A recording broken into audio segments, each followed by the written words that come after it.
चलिए तो चैप्टर को आगे बढ़ाते हैं हम लोग। सेकेंड चैप्टर से हम लोगों ने स्टार्ट किया and the name of the chapter is concept of strategy. और स्ट्रैटेजी क्या होती है? स्ट्रैटेजी प्रोएक्टिव भी होती है, स्ट्रैटेजीज फॉर्मुलेशन रिएक्टिव भी होता है। इन सब चीजों के बारे में हमने लास्ट क्लास के अंदर डिस्कस किया था। मेरे ख्याल से सबको सब समझ में आ गया था, एज सच कोई प्रॉब्लम नहीं रही होगी। ओके।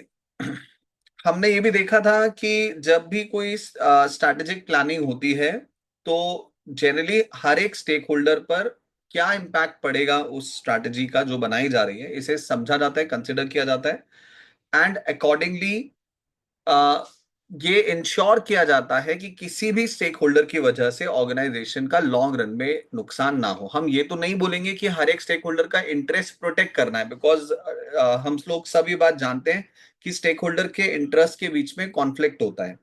तो आप सारे स्टेक होल्डर्स को सेटिस्फाई करते हुए, उनको खुश रखते हुए स्ट्रैटेजी फॉर्मुलेट नहीं कर सकते, बिजनेस नहीं कर सकते। लेकिन हाँ, आपको ये समझना जरूरी है कि किस स्टेक होल्डर पे क्या इंपैक्ट आएगा और उस स्टेक होल्डर का रिएक्शन ऑर्गेनाइजेशन के लिए कितना अच्छा है या कितना खराब हो सकता है। ये सब बातें डेफिनेटली आपको कंसिडर करनी पड़ेगी। Right, is that clear? Yes sir. Okay. चलिए, हमने ये भी समझा था कि स्ट्रैटेजिक प्लानिंग ऐसा नहीं है कि कोई प्रॉफिटेबल ऑर्गेनाइजेशन है सिर्फ वही स्ट्रैटेजिक प्लानिंग पे फोकस करेगी। हर तरह की ऑर्गेनाइजेशन में स्ट्रैटेजिक प्लानिंग का काम किया जाता है, स्ट्रैटेजी फॉर्मुलेशन का काम किया जाता है। This is very important for almost every kind of organisation. अब देखिए, स्ट्रैटेजिक प्लानिंग हम कह सकते हैं कि स्ट्रैटेजीज जो है वो तीन लेवल्स पर प्लान होती हैं। कॉर्पोरेट लेवल, टॉप लेवल पर कॉर्पोरेट स्ट्रैटेजीज प्लान होती है। मिडिल लेवल पर टैक्टिकल लेवल पर बिजनेस स्ट्रैटेजीज प्लान होती है और ऑपरेशनल लेवल पर फंक्शनल स्ट्रैटेजीज प्लान होती है।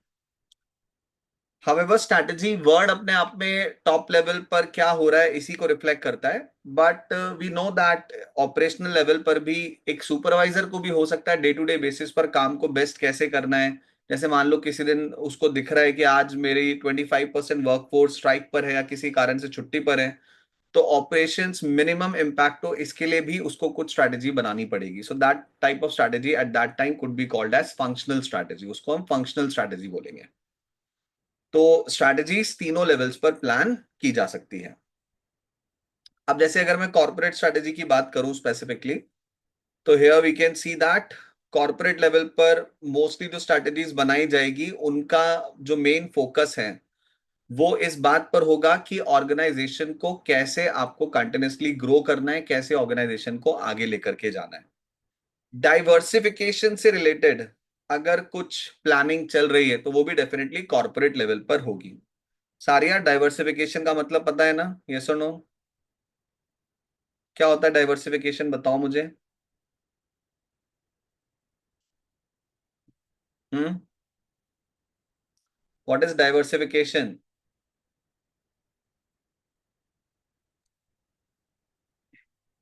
बोलो। तो कंपनी एक्सपेंड करती है। एक्सपैंड करती है। मैं विश। न्यू प्रोडक्ट्स की तरफ या फिर कोई भी सर्विसेज अब कुछ को बोलते हैं डाइवर्सिफाई करना। मैं wish, what is diversification, how will you explain this? Sir मतलब कोई प्रोडक्ट या किसी कोई स्ट्रेटेजी को या तो डाइवर्सिफाई डिफरेंट लेवल पे फैलाना, जैसे डाइवर्सिफाई कर देना। जूही, आप बताओ व्हाट इज डाइवर्सिफिकेशन? तो नए मार्केट या नए प्रोडक्ट्स में एंटर करना।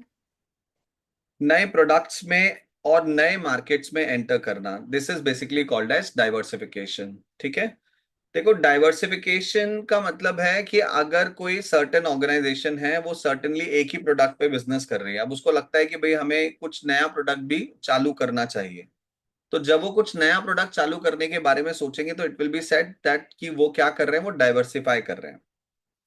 तो डाइवर्सिफिकेशन से रिलेटेड जो भी प्लानिंग होगी, डाइवर्सिफिकेशन अगर करना है तो इसके लिए अगर कोई स्ट्रैटेजी बनेगी तो वो भी डेफिनेटली कॉर्पोरेट लेवल पर स्ट्रैटेजी बनेगी। तो डाइवर्सिफिकेशन से related strategies are also an example of corporate strategy. तो डाइवर्सिफिकेशन का मतलब is very simple, we all know that कि आप जो काम कर रहे हैं उसके अलावा भी अगर आप कुछ और करने के बारे में सोचते हैं तो दैट मीन्स कि organisation is looking towards the diversification, organisation diversification के बारे में सोच रही है। कॉर्पोरेट लेवल पर अगर जैसे टाटा कंपनी है, अब टाटा की बहुत सारी स्ट्रैटेजिक बिजनेस यूनिट्स हैं, उन डिफरेंट एसबीयूज के बीच में अगर कोई कोऑर्डिनेशन एस्टैब्लिश करना है तो इससे रिलेटेड स्ट्रैटेजी भी हम कह सकते हैं कॉर्पोरेट लेवल पर, टॉप लेवल पर प्लान होगी। ठीक है ना, जैसे टाटा की एक सॉफ्टवेयर कंपनी है जहां वो सॉफ्टवेयर बनाने का काम करते हैं, आईटी सर्विसेज देने का काम करते हैं, दैट इज टीसीएस। अब अगर टाटा कंपनी इस चीज के बारे में सोच रही है कि हम टीसीएस के रिसोर्सेस को हमारी ही दूसरे स्ट्रैटेजिक बिजनेस यूनिट्स के लिए कैसे ज्यादा से ज्यादा फायदेमंद बना सकते हैं, इसके बारे में अगर कोई प्लानिंग हो रही है तो वो भी हम कह सकते हैं कि कॉर्पोरेट लेवल पर प्लानिंग होगी। So mostly we can say that organisation के डाइवर्सिफिकेशन से रिलेटेड, एक्सपेंशन से रिलेटेड, डिफरेंट एसबीयूज के बीच में कोऑर्डिनेशन एस्टैब्लिश करने से रिलेटेड, ये सारी जो स्ट्रैटेजी, रिसोर्स डिस्कवरिंग से रिलेटेड जो स्ट्रैटेजीज है कॉर्पोरेट लेवल पर प्लान होती है। बिजनेस स्ट्रैटेजीज, अगर हम एक वर्ड इस्तेमाल कर रहे हैं बिजनेस स्ट्रैटेजी, तो एग्जैक्टली इसका क्या मतलब होगा? देखो, अल्टीमेटली ऑर्गेनाइजेशन ने एक्सपेंशन के लिए एक सर्टेन प्लानिंग कर ली है, ठीक है। अब ऑर्गेनाइजेशन कुछ सर्टेन प्रोडक्ट्स को जो है मार्केट के अंदर सेल कर रही है। Ultimately we know that every business organisation is working towards the customers. तो अगर कोई स्ट्रैटेजी इस बारे में फोकस कर रही है कि कस्टमर को ज्यादा से ज्यादा वैल्यू कैसे प्रोवाइड की जाए, मार्केट के बाकी कॉम्पिटिटर्स के मुकाबले कॉम्पिटिटिव एडवांटेज कैसे गेन किया जाए, ऑर्गेनाइजेशन की जो कोर कॉम्पिटेंसीज हैं उन्हें कैसे एक्सप्लॉइट किया जाए। अब आप समझना, ये सारी स्ट्रैटेजीज कॉर्पोरेट लेवल की स्ट्रैटेजीज नहीं है, ये सारी स्ट्रैटेजीज बिजनेस लेवल की स्ट्रैटेजीज है। इसमें एक्सपेंशन कैसे करना है वो सब हम चीजें सोच चुके हैं, किस प्रोडक्ट में जाना है, किस ज्योग्राफिकल एरिया को कवर करना है, वो सब चीजें सोची जा चुकी हैं। नाउ इट्स पॉइंट कि जो भी कुछ हमने सोचा है उसे हमें मार्केट के अंदर बेस्ट तरीके से इंप्लीमेंट करना है। तो फॉर एग्जाम्पल, कॉर्पोरेट लेवल पर आपने डाइवर्सिफिकेशन करने के बारे में सोच लिया और आपने डिसाइड कर लिया कि हम एक नए तरह का प्रोडक्ट जो है वो मार्केट में लाएंगे। अब वो प्रोडक्ट कस्टमर को कैसे मैक्सिमम वैल्यू देगा, उस प्रोडक्ट को सक्सेसफुल बनाने के लिए आपकी ऑर्गेनाइजेशन में क्या क्या कोर कॉम्पिटेंसीज हैं, आपके पास क्या कॉम्पिटिटिव एडवांटेज है या क्या कॉम्पिटिटिव एडवांटेज आप गेन कर सकते हो, इन सब चीजों को जब आप सोचोगे, इन सब चीजों को आप समझोगे, इन सब चीजों के बारे में आप जब प्लानिंग करोगे तो इट विल बी सेड कि आप बिजनेस स्ट्रैटेजीज प्लान कर रहे हो। Right? Is that clear? Yes और नो? Yes sir. हमारे पॉटर के 5 फोर्सेस को एनालाइज करना, threat to substitute, threat to entrants, new entrants, ये जितने भी पॉटर के 5 फोर्सेस थे उनको जब आप एनालाइज करते हो तो इसे भी हम बिजनेस स्ट्रैटेजी के अंदर काउंट करते हैं। तो बिजनेस लेवल की भी स्ट्रैटेजीज हो सकती है, बिजनेस स्ट्रैटेजीज हम उन्हें कहेंगे। फंक्शनल और ऑपरेशनल स्ट्रैटेजीज, जैसा कि मैंने आपको बताया, ऑर्गेनाइजेशन में जो भी फंक्शंस परफॉर्म होते हैं, जैसे परचेजिंग का फंक्शन परफॉर्म होता है, मार्केटिंग का फंक्शन परफॉर्म होता है, ह्यूमन रिसोर्स मैनेजमेंट का फंक्शन परफॉर्म होता है। अब उन फंक्शंस को बेटर तरीके से करने के लिए और सक्सेसफुली ऑपरेट करने के लिए जो भी स्ट्रैटेजीज बनाई जाएगी उसे फंक्शनल या ऑपरेशनल स्ट्रैटेजीज कहा जाएगा। जैसे फॉर एग्जांपल, किसी ऑर्गेनाइजेशन में सपोज वर्कफोर्स की रिक्वायरमेंट है। अब डेफिनेटली उस वर्कफोर्स को सिलेक्ट करने के लिए एक सर्टेन स्ट्रैटेजी को आपको फॉलो करना पड़ेगा। तो वो स्ट्रैटेजी जो आप बनाओगे कि भाई हमें कैंपस प्लेसमेंट करना है या हमें इंटरव्यूज लेने हैं या इंटरव्यूज कैसे लेने हैं, टेस्ट हमें कैसे जो है वो देने हैं कैंडिडेट्स को, कहाँ से हमें हायरिंग करनी है, किन लोगों को प्रमोट करके, कितने लोगों को प्रमोट करके हमें वर्कफोर्स रिक्वायरमेंट को पूरा करना है। तो अल्टीमेटली ये अपने आप में एक फंक्शनल स्ट्रैटेजी है, तो it will be called as human resource management strategy. Marketing करने के लिए अगर आप कोई अपनी स्ट्रैटेजीज बना रहे हो तो उन्हें मार्केटिंग स्ट्रैटेजीज कहेंगे, परचेजिंग करने के लिए बना रहे हो तो उन्हें परचेजिंग स्ट्रैटेजी कहेंगे। तो जाहिर सी बात है, हम कह सकते हैं कि ऑर्गेनाइजेशन में डिफरेंट लेवल्स पर और डिफरेंट टाइप की जो स्ट्रैटेजीज हैं वो डेफिनेटली प्लान की जाती है। Right? Is that clear? Yes और no? Yes sir. Yes sir. Okay.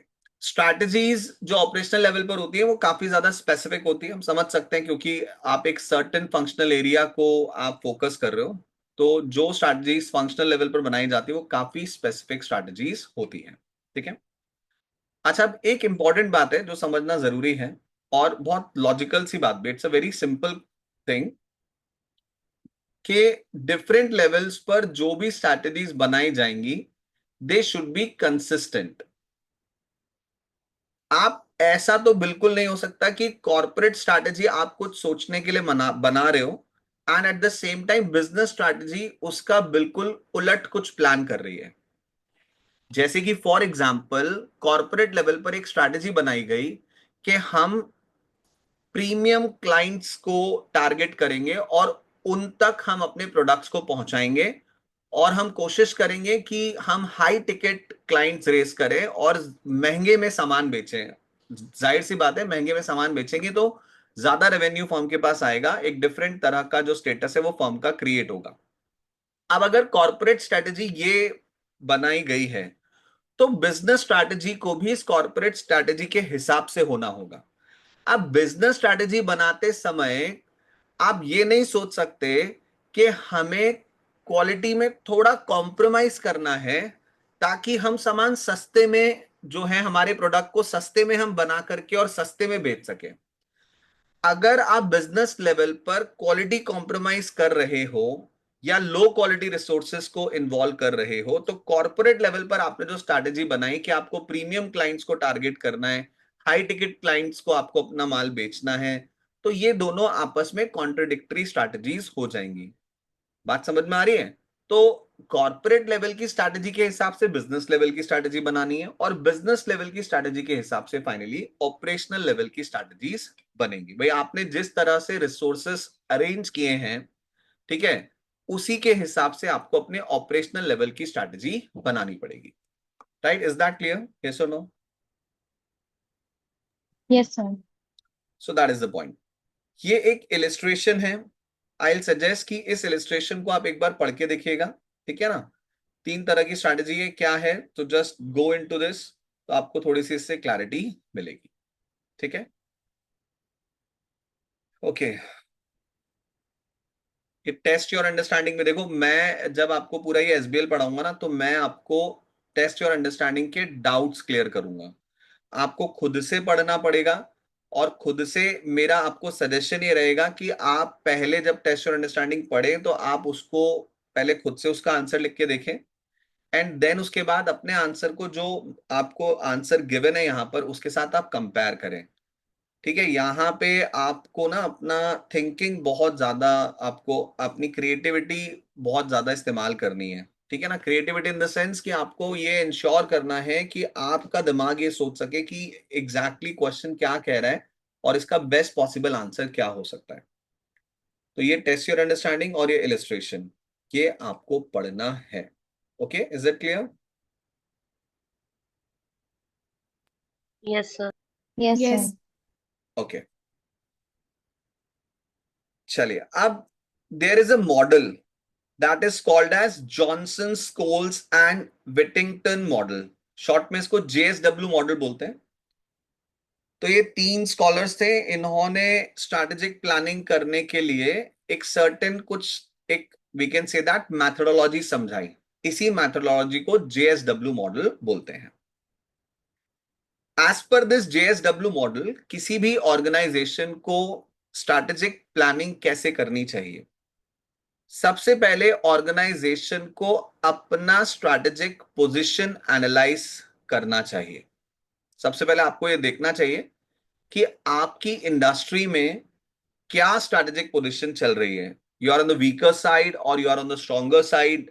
आप डोमिनेंट हैं या आप डोमिनेट हो रहे हैं, मार्केट किस तरह का है, इन ऑल आपको डिटेल में अपनी पोजीशन को एनालाइज करना चाहिए कि आपकी इस समय इंडस्ट्री के अंदर क्या स्थिति है।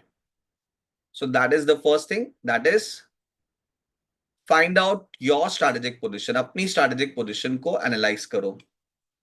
अब स्ट्रैटेजिक पोजीशन समझ में आ गई आपको, क्या वीकर साइड हो या आप स्ट्रॉन्गर साइड हो, क्या स्थिति है आपकी, आपको समझ में आ गया। अब उसके बाद जो भी आपके सर्टेन ऑब्जेक्टिव्स हैं जिन्हें आप फुलफिल करना चाहते हो, उन ऑब्जेक्टिव्स को फुलफिल करने के लिए क्या क्या स्ट्रैटेजीज हो सकती है, वो स्ट्रैटेजीज आप बनाइए। Generally organisation should try as per the JSW model कि आप एक ही स्ट्रैटेजी बना करके और उसी को इंप्लीमेंटेशन में मत चले जाओ। आप कोशिश करो एक से ज्यादा स्ट्रैटेजीज समझने की। एक स्ट्रैटेजी, दो स्ट्रैटेजी, तीन स्ट्रैटेजी, चार स्ट्रैटेजी, चार अलग अलग क्या तरीके हो सकते हैं ऑब्जेक्टिव्स को अचीव करने के लिए, उन उन स्ट्रैटेजीज को आप आइडेंटिफाई करो। एक बार जब स्ट्रैटेजीज आइडेंटिफाई हो जाएंगी, अब उसके बाद उन डिफरेंट स्ट्रैटेजीज को आपस में कंपेयर करो कि आपके लिए बेस्ट स्ट्रैटेजी इन सब में से कौन सी हो सकती है। अगर पॉसिबल है तो हर एक स्ट्रैटेजी को आप सिमुलेशन में डालो। सिमुलेशन का मतलब आप फिगर्स एनालाइज करो कि अगर ये स्ट्रैटेजी होगी तो ये फिगर्स सेल्स के आने की उम्मीद है, ये प्रोडक्शन अचीव होने की उम्मीद है, और आप देखो कि डिफरेंट स्ट्रैटेजीज आपको फाइनली क्या क्या आउटपुट दे सकती हैं। उन स्ट्रैटेजीज को आपस में आपको कंपेयर करना है, and ultimately according to the position that you have analyse previously, आपको उन डिफरेंट स्ट्रैटेजीज में से एक बेस्ट स्ट्रैटेजी को चूज करना है, and then that strategy will be implemented. फिर उस स्ट्रैटेजी को आपको क्या करना है, इंप्लीमेंट करना है। गेटिंग दिस पॉइंट, यस और नो? बात समझ में आ रही है? कहने को देखा जाए तो बहुत सिंपल सी बात है कि हाँ भाई, पहले अपनी पोजीशन समझेंगे, फिर अपनी पोजीशन के हिसाब से बेस्ट स्ट्रैटेजीज क्या क्या हो सकती है वो एनालाइज करेंगे, फिर उन डिफरेंट स्ट्रैटेजीज में से बेस्ट स्ट्रैटेजी कौन सी है उस स्ट्रैटेजी को अल्टीमेटली इंप्लीमेंट करेंगे। Is it clear? Yes, yes sir. So that is the point. और जेएसडब्ल्यू मॉडल ये भी रिकॉग्नाइज करता है कि इन तीनों एलिमेंट्स के बीच में इंटरकनेक्शन है। There is interdependence between the elements. इसे और बेटर ढंग से समझने के लिए ये एक छोटा सा पैराग्राफ अपन देखते हैं क्या लिखा है। देखो इसमें, the model is shown in a way that recognizes the interdependencies between the elements of strategic planning. For example, it might only be at the strategy into action stage that an organization discovers something that sheds lights on its strategic position. मतलब देखो, पहली बात तो ये कि अगर suppose मैं strategic position को एनालाइज करे बिना अगर डायरेक्टली किसी स्ट्रैटेजी को फाइंड आउट करके इंप्लीमेंट कर दूंगा तो वो सक्सेसफुल नहीं होगी। ये बात तो मैं समझ में आ रही है। अच्छा, कई बार ऐसा भी होता है कि जब आप स्ट्रैटेजी को एक्शन में लेके आते हो तो उससे आपको पता चलता है कि हमारी इस समय स्ट्रैटेजिक पोजीशन क्या है। तो नेक्स्ट टाइम अपनी स्ट्रैटेजी को बेटर करने के लिए फिर that thing will help you out, वो चीज आपको हेल्प करेगी। मतलब दोनों चीजें इंटरडिपेंडेंट है। स्ट्रैटेजिक पोजीशन एनालाइज किए बिना अगर आप स्ट्रैटेजी इंप्लीमेंट कर देंगे तो भी वो नुकसानदायक है, ये बात हम समझते हैं। स्ट्रैटेजी एक्शन में आने के बाद आपको कई बार ऐसी चीजों का पता चलता है अपनी पोजीशन के बारे में जिसके बारे में शायद आपने पहले नहीं सोचा था। तो strategy into action is related to the analysis of strategic position. बात समझ में आ रही है? यस और no? Is it clear? Is it clear? बात समझ में आ रही Yes, है? ओके। अच्छा, एक और जरूरी बात, जेएसडब्ल्यू मॉडल को जब हम देखते हैं तो ठीक है, ये बात नजर आती है कि भाई पहले स्ट्रैटेजिक पोजीशन एनालाइज करके फिर स्ट्रैटेजिक चॉइसेस आइडेंटिफाई करके देन स्ट्रैटेजी इनटू एक्शन हम लेकर के आ सकते हैं।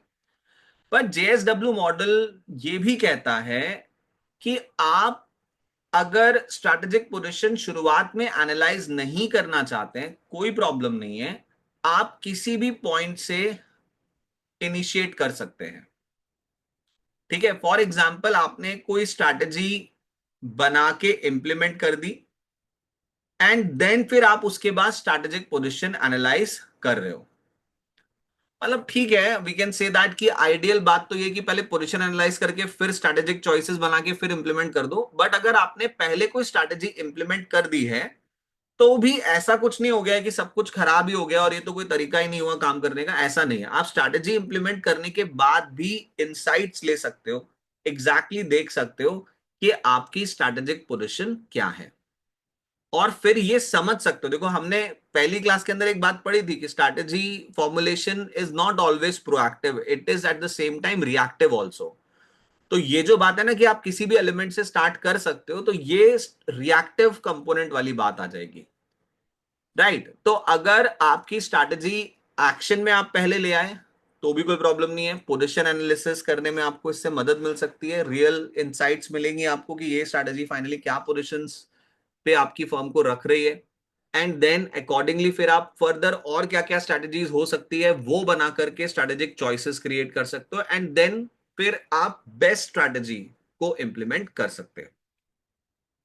तो एक बात याद रखनी कि जेएसडब्ल्यू मॉडल में ऐसा कुछ नहीं है कि इस फ्लो में ही कुछ काम होना है। The JSW model states that strategic planning can begin at any point.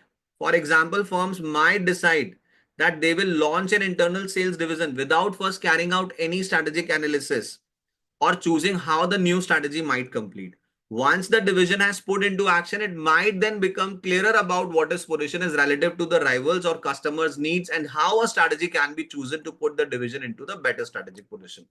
तो कंपनी ऐसा डिसाइड कर सकती है कि यार एक काम करते हैं, पहले इंटरनल सेल्स डिवीजन लॉन्च कर देते हैं, फिर मार्केट में जब उतरेंगे तो पता चलेगा कि हमारी क्या स्थिति है मार्केट के अंदर और क्या बेटर और स्ट्रैटेजीज हमारे लिए हो सकती है। Is it clear? यस और no? Yes sir. Yes sir. ठीक है ना। तो जेएसडब्ल्यू मॉडल 3 पॉइंट्स बता रहे हैं, ठीक है। और इंपॉर्टेंट बात यह कि जेएसडब्ल्यू मॉडल ये भी बोल रहे हैं कि स्ट्रैटेजी जरूरी नहीं कि किसी आप एक सर्टेन फ्लो में ही आप इन प्लानिंग करो, आप तीनों में से किसी भी पॉइंट से स्टार्ट कर सकते हो। हाँ, जब भी आप स्ट्रैटेजिक पोजीशन एनालाइज करने की बात करोगे तो इसका मतलब है आपको एनवायरनमेंट को समझना है, पॉटर के 5 फोर्सेस, मार्केट में क्या चल रहा है, सरकार के क्या रेगुलेशंस है, इन सब चीजों को आपको देखने का है, ठीक है। आपकी क्या स्ट्रैटेजिक कैपेबिलिटी है, आपके पास क्या रिसोर्सेज है, क्या कॉम्पिटेंसीज हैं, ठीक है। आपकी ऑर्गेनाइजेशन का कल्चर किस तरह से डेवलप्ड है, क्या अजम्पशंस और बिलीव्स आपकी ऑर्गेनाइजेशन के अंदर बने हुए हैं, आपके जो स्टेक होल्डर्स हैं वो कौन कौन हैं और उन स्टेक होल्डर्स का क्या इंपैक्ट है आपकी ऑर्गेनाइजेशन में। इन सब चीजों को जब आप एनालाइज करते हो तो we can say that this is the analysis of your strategic position, right. Is that clear? Yes और no? Got it? Yes, yes sir. Sir. Next आता है स्ट्रैटेजिक चॉइस। जब आप स्ट्रैटेजिक चॉइस डेवलप करते हो तो एक तरह से क्या क्या डिफरेंट पॉसिबिलिटीज हो सकती है किसी काम को करने के, वो आप देखते हो, ठीक है ना। तो आप अपने स्ट्रैटेजिक ऑप्शंस को जनरेट करते हो। स्ट्रैटेजिक चॉइस के अंदर पहली चीज आती है डिफरेंट स्ट्रैटेजी सोचना, फिर हर एक स्ट्रैटेजी को इवैल्यूएट करना कि अल्टीमेटली क्या रिजल्ट आपको देंगे, ठीक है ना। एंड देन फिर उसके बाद एक स्ट्रैटेजी को सिलेक्ट करना। सिलेक्शन तक का काम स्ट्रैटेजिक चॉइस में आ जाता है। 4 तरह की स्ट्रैटेजी सोची, उसमें से एक स्ट्रैटेजी जो बेस्ट हो सकती थी उसको आपने क्या कर लिया, ऑप्ट कर लिया।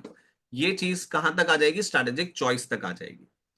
अब जो भी स्ट्रैटेजी आपके इवैल्यूएशन में आपको बेस्ट नजर आ रही है, finally now that strategy will be implemented. फिर अब उस स्ट्रैटेजी को आपको क्या करना है, इंप्लीमेंट करना है।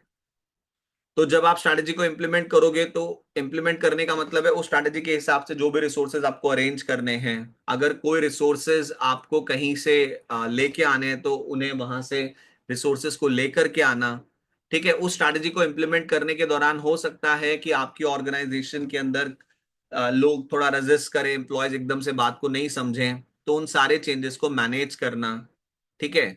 एम्प्लॉयज के फियर्स को दूर करना, अगर कोई एम्प्लॉय नई स्ट्रैटेजी के हिसाब से काम नहीं करना चाह रहा है तो उसे जो है अकॉर्डिंगली ट्रीट करना, ये सब चीजें आपके तीसरे पॉइंट में आ जाएगा, that is strategy into action, right. Is that clear? Yes और no? Yes Yes, sir. sir. Okay.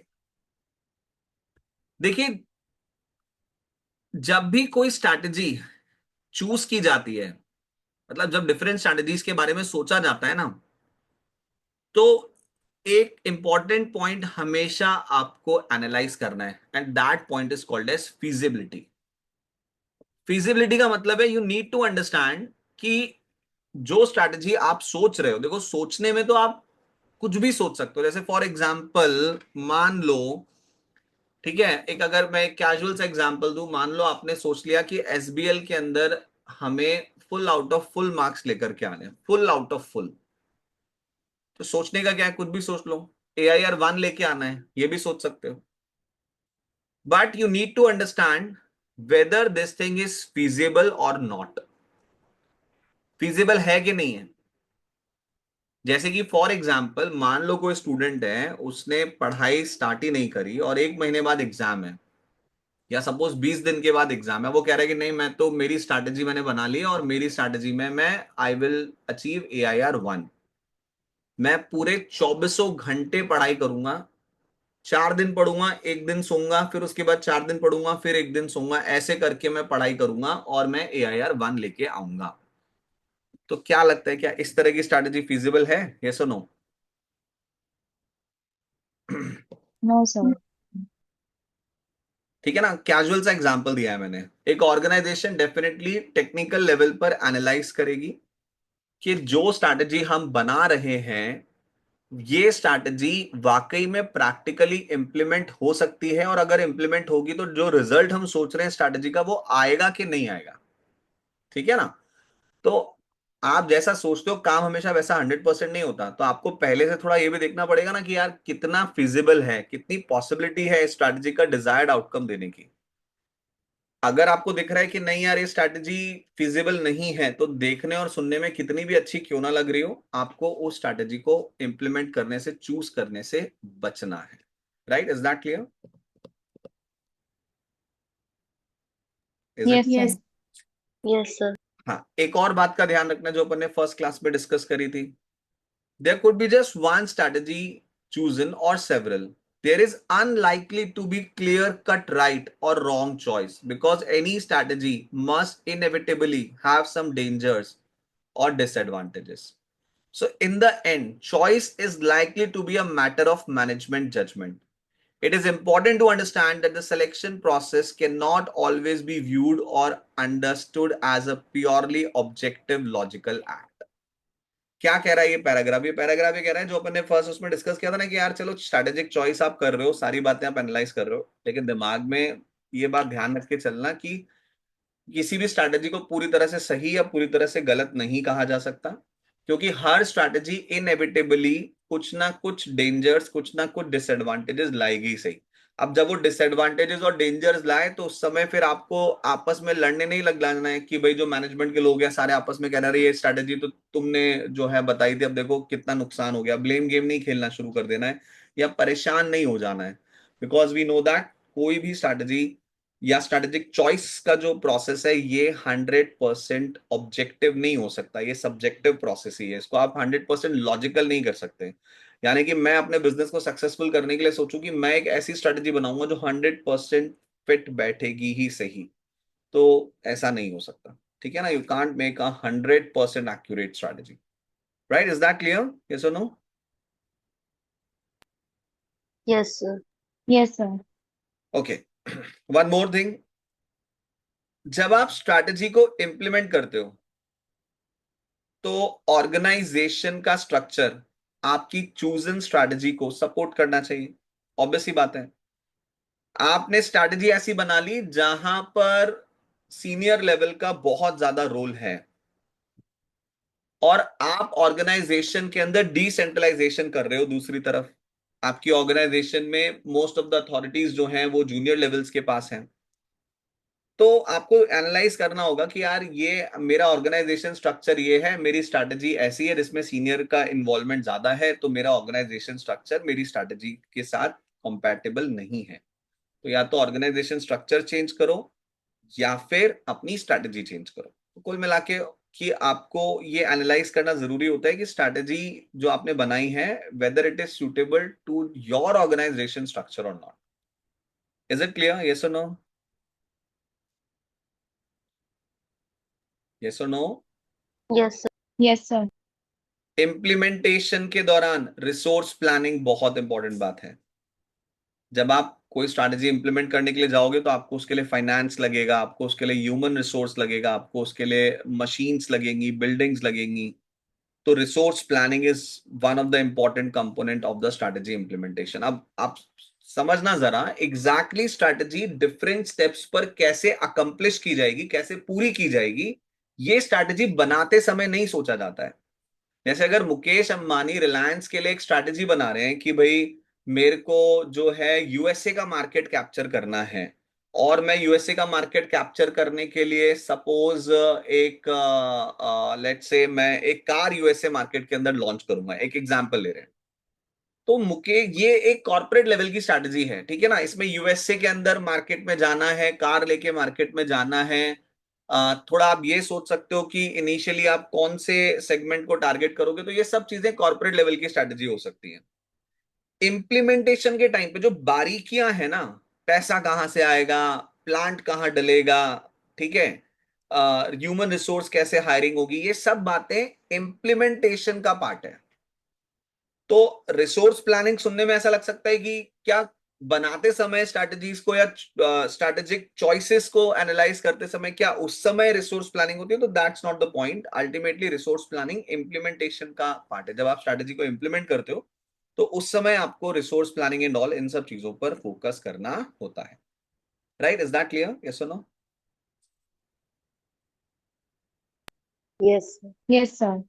फिर जब आप इम्प्लीमेंटेशन पे जाते हो तो जाहिर सी बात है कि नई स्ट्रैटेजी होगी, नया इम्प्लीमेंटेशन करोगे तो एम्प्लॉयज रिएक्ट करेंगे आपको, कुछ लोग आपका साथ देंगे, कुछ लोग रेजिस्ट करेंगे। तो जो भी रेजिस्टेंस क्रिएट होगा उसको आपको मैनेज करना है, ठीक है। स्टाफ को एनकरेज करना है नई स्ट्रैटेजी के लिए, ताकि अल्टीमेटली जो भी इम्प्लीमेंटेशन किया जा रहा है वो सक्सेसफुल हो।